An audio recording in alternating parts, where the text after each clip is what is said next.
शिव की आराधना किसको कहते हैं? कोई कहता है कि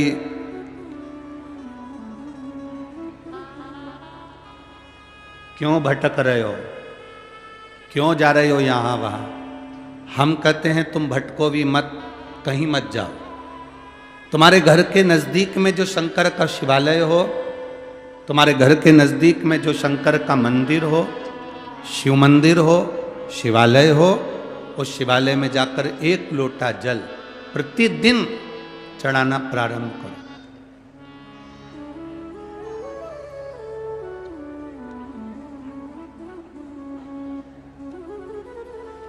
जो प्रतिदिन भगवान शंकर के मंदिर में एक लोटा जल समर्पित करता है, उसका हाथ महादेव पकड़ लेता है, फिर ऐसे ही नहीं छोड़ता, उसको मंजिल तक पहुंचाकर छोड़ता है।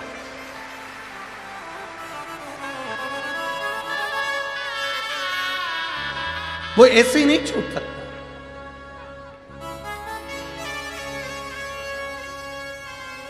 आपने अगर उस पर भरोसा करा है, हाँ थोड़ा कष्ट हो सकता है, थोड़ी तकलीफें आ सकती है, थोड़ा दुख आ सकता है, जिंदगी में थोड़े थोड़े तकलीफें हर मनुष्य के जीवन में आती है। कोई संत, कोई साधु, कोई गुरु, कोई ब्राह्मण, कोई बहुत बहुत बड़ा महाराज भी अगर तुमको कह दे कि उसकी जिंदगी में दुख नहीं है, तो समझ लेना कि झूठ बोल रहा।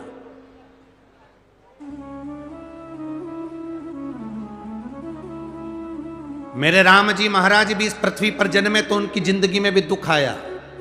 मेरे भगवान कृष्ण भी इस पृथ्वी पर जन्मे तो उनकी जिंदगी में भी दुख आया। माता जानकी भी इस पृथ्वी पर प्रगटी तो उनकी जिंदगी में भी दुख आया। राधा रानी भी इस पृथ्वी पर प्रगटी तो उनकी जिंदगी में भी दुख आया। संसार में अगर जन्म लिया है, मृत्यु लोक में अगर तुम पैदा हुए हो, पृथ्वी पर अगर तुम आए हो, तो तुम्हारी जिंदगी में दुख ये नहीं कि नहीं आएगा। हमारे पूर्व के कर्म के अनुसार हमारी जिंदगी में दुख, हमारी जिंदगी में तकलीफें आती है, पर वो दुख मिटेगा कैसे?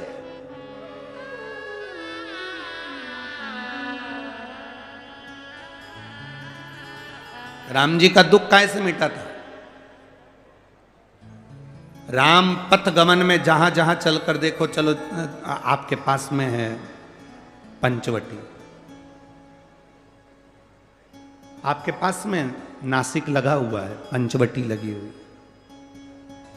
ये कथा 19 तारीख को पूर्ण हो जाएगी। 21 तारीख को नासिक में माता गोदावरी के तट पर पंचवटी में 5 दिवसीय कार्तिक महीने में कथा लोगों को श्रवण करने के लिए भक्तों को मिल जाएगी। आपके नजदीक में लगी है पंचवटी, चलो जाओ।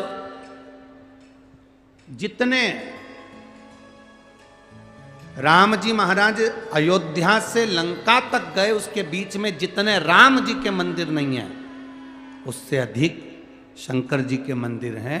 उसका कारण केवल एक है, राम जी जहां रुकते थे वहां शंकर भगवान के शिवलिंग की स्थापना करते थे, पूजन करते थे, और वहां से फिर आगे बढ़ते थे, फिर आगे बढ़ते थे, फिर आगे बढ़ते थे।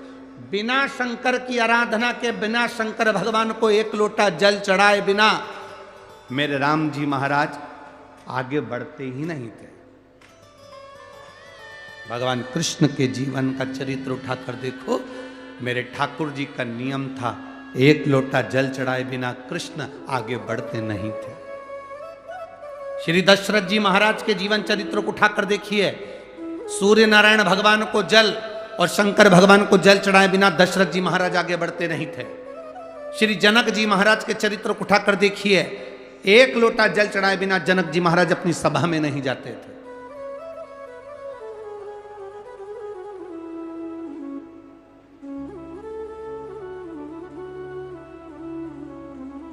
थोड़ी जिंदगी में तूफान आते हैं, कष्ट आते हैं, दर्द आता है, तकलीफें आती हैं, पर तूफान आता है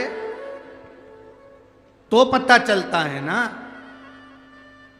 कि मजबूती कितनी है। अभी पता चला, चला कि नहीं चला? अरे बोलो तो जम के। पता चला ना कि मजबूती कितनी है। ये हवा चलती है, तूफान आता है, तब पता चलता है मजबूती कितनी है। उसी तरह दूसरे धर्म के लोग तुम्हें डिगाने के लिए आगे बढ़ते हैं, पर तुम्हारे भीतर का सनातन धर्म दिखा देता है कि मजबूती कितनी।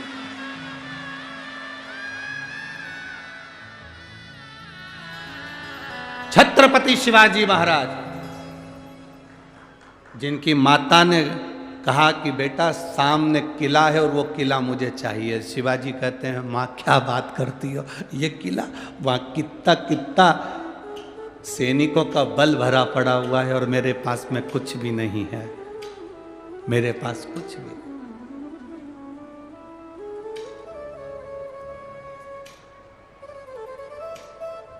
जीजाबाई के शब्द जब श्रवण किए,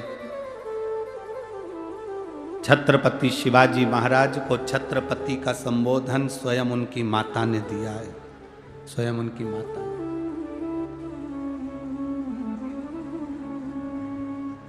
कह दिया जीजाबाई, सामने जो किला है वो मेरा है, तुझे मालूम है?